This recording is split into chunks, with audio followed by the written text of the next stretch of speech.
Hi everyone, my name is Destiny, and in this video I'll be sharing what I've learned from several resources related to bullying, disability rights, and early childhood inclusion. These included videos, articles, and legal documents focused on how to better support children with disabilities in school settings, especially in early childhood. One major theme that stood out to me was how vulnerable children with disabilities are to bullying and harmful disciplinary practices.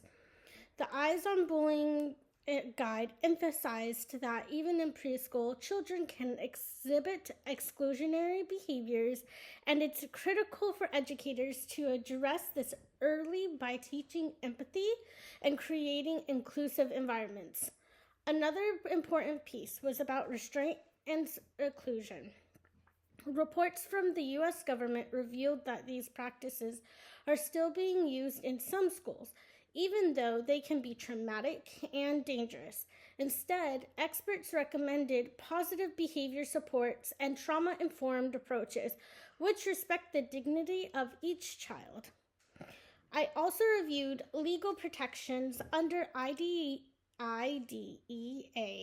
and learned about the dispute resolution options available to families when their child's needs aren't being met.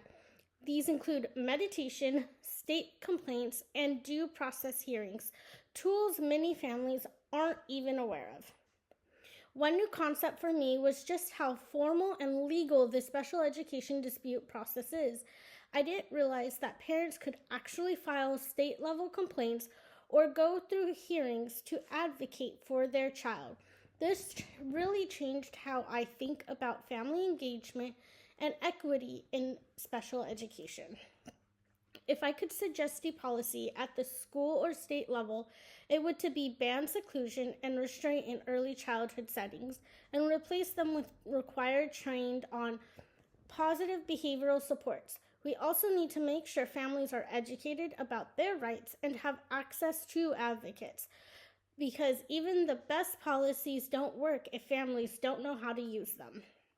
From my own experience with working with young children, I've seen how important it is to build trust with families and focus on each child's strength. And we approach behavior with curiosity instead of punishment. We create spaces where all children, including those with disabilities, can thrive. Thank you for listening. I encourage all educators and caregivers to dig deeper into these resources because creating inclusion, safe learning environments starts with knowledge and empathy. Let's keep learning and advocating together.